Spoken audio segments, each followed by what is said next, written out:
There is a heavy, almost brooding weight to a city built entirely of dark volcanic stone. Looking out over those medieval towers, I could feel centuries of history pressing down on the rooftops. Hello, all, and welcome back to Jolly Good Journeys. Today I'm in Viterbo, a city that once provided sanctuary to popes. Join me in exploring this historic city. Right after setting down my gear, I found myself staring up at this facade. There was no polished marble there to soften the blow, just raw, unyielding Peperino stone. It immediately set the tone for the rest of my time in the city. Viterbo was raw, it was real, and it didn't care if you thought it was pretty. I spent the next few hours just losing myself in the San Pellegrino quarter. It claims to be the most well preserved medieval neighborhood in Europe, and walking through those narrow, winding alleys, I absolutely believed it. It was like stepping into a gritty, forgotten era.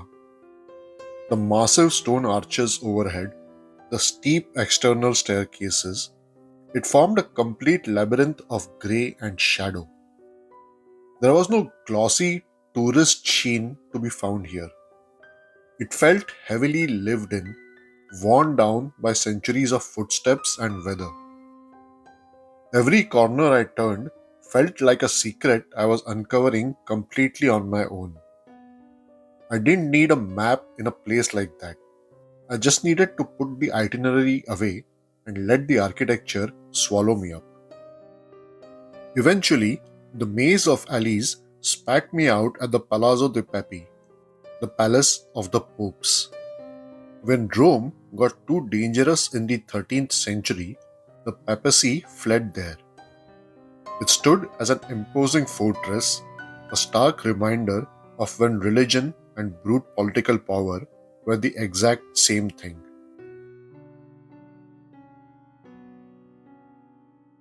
It was the details scarred into the stone that really held my attention.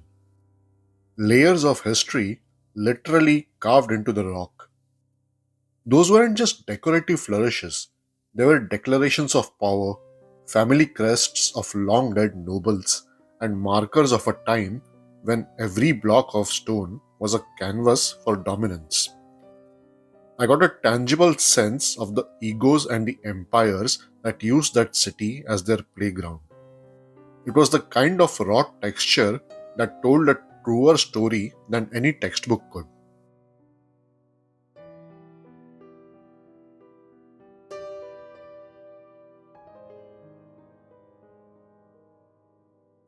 My next stop was Piazza del Plebiscito, the civic and political heart of Viterbo.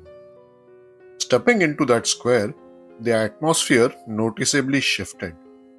It was wider, but I was still boxed in by those massive, authoritative buildings. I grabbed a quiet spot in the square just to take it all in. Looking up at the clock tower, seeing the lions of Viterbo standing guard, I could feel the sheer civic pride radiating from the masonry. It was less about divine right there and more about stubborn human ambition. I spent a while just watching the shadows stretch across the square, thinking about the logistical nightmare of hauling and carving all that volcanic rock without a single piece of modern machinery.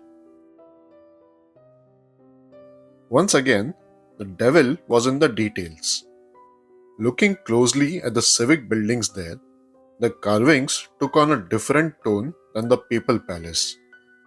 It was the gritty administrative history of a fiercely independent commune. Every etched shield and worn Latin inscription stood as a stubborn monument to Viterbo's refusal to be swallowed whole by Rome. I loved finding those quiet, overlooked signatures of the past. I eventually made my way out through Porta Romana, the southern gate. Standing outside the massive defensive walls, I really grasped why that place had been such an impenetrable stronghold. I wrapped up my day at Piazza della Rocca. From the imposing Rocca gate, past the quiet shops, ending up by the fountain as the afternoon cooled down. This day trip was exactly the kind of unpolished, heavy history that I traveled for.